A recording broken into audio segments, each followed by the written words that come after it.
Au lendemain du chrono remporté par Filippo Ganna, le champion du monde de la discipline, le 104e Giro d'Italia propose une étape pour les sprinters au départ de Stupinigi. Vraiment pas de difficulté. La seule point de la montagne sera distribué en milieu de journée, probablement aux échappées, 4e catégorie, un seul point à distribuer. Il y aura ensuite 2 sprints intermédiaires avec un règlement particulier en Italie. Le premier sprint compte pour le maillot cyclamen, du maillot par points. Le deuxième sprint, c'est des bonifications. Les deux permettent de remporter le classement des sprints intermédiaires, remporté par Simon Pelot l'an dernier. Il y a 10 ans jour pour jour, Wouter Weiland perdait la vie sur les routes du Tour d'Italie. Le peloton a rendu hommage au coureur belge. Le dossard 108 n'a depuis plus jamais été porté sur les routes du Grand Tour italien. Dès le début de la journée, 3 coureurs se portent à l'avant. 3 Italiens de 3 formations invitées. Filippo Tagliani pour Androni, Umberto Marengo pour la formation Bardiani et enfin Vincenzo Albanese pour l'équipe Eolo Cometa. En tête de peloton, les formations de sprinters ont compris qu'il fallait prendre la barre. Jamais plus de 2 minutes en faveur du trio de tête et la seule difficulté du jour permet à Vincenzo Albanese de prendre les 3 points et de porter le maillot bleu de meilleur grimpeur demain lors de la 3e étape. Le coureur d'Ivan Basso qui a un problème mécanique ici à 75 km de l'arrivée et le changement va être extrêmement long. Albanese qui va perdre sa place dans l'échappée et les sprints intermédiaires sont donc disputés par le duo de tête. Derrière ça sprint également au sein du peloton et là ils se sont trompés de ligne, c'est assez cocasse puisqu'ils ont sprinté à la banderole des 40 derniers kilomètres mais pas à la banderole du sprint intermédiaire. C'est tout de même Gaviria qui a pris les points devant Elia Viviani.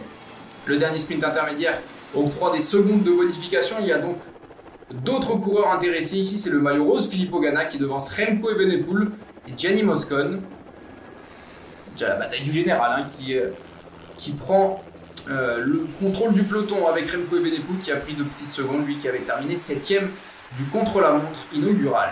Le sprint final avec les poissons pilotes qui replacent leur coureur dans le dernier kilomètre. Simone Consoni qui emmène Elia Viviani. La formation Emirates pour Fernando Gaviria. Tim Merlier qui se replace également en 3e position. Le Belge va-t-il s'imposer?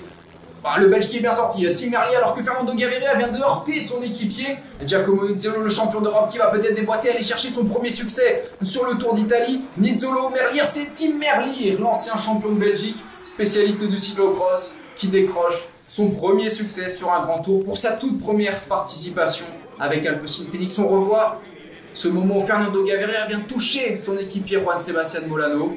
Le sprint devant est lancé. Tim Merlier était le plus rapide. On aperçoit Dylan Groenewegen prendre la 4e place, lui qui sprintait pour la première fois depuis la chute au Tour de Pologne. Les doigts en forme de W pour Tim Merlier qui rend hommage à Wouter Weiland, son compatriote disparu il y a 10 ans. Il devance donc Nizzolo, Viviani, Groenewegen et Peter Sagan sur la ligne. On retrouve Laurens Nassen 8e, seulement la 10e place pour Caleb Ewan. Filippo Ganna conserve la tête du classement général et accentue son avance sur ses poursuivants puisqu'il est désormais en tête devant Affini et Tobias Foss. Le classement général qui ne devrait pas bouger lors de la 3e étape demain. En ce 10 mai, départ de Biella pour Canale, 190 km. Si le profil ne devrait pas convenir à tous les sprinteurs, on devrait toutefois assister à un final intéressant avec 3 grimpeurs, les meilleurs sprinteurs. On pense forcément à Peter Sagan, placé aujourd'hui, qui aime bien ce genre d'étape. Il pourrait avoir son mot à dire.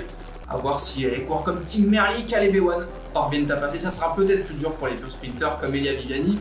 Dylan Groenewegen, le Giro est bel et bien lancé. Rendez-vous lundi pour la 3e étape de ce 104e Giro d'Italie.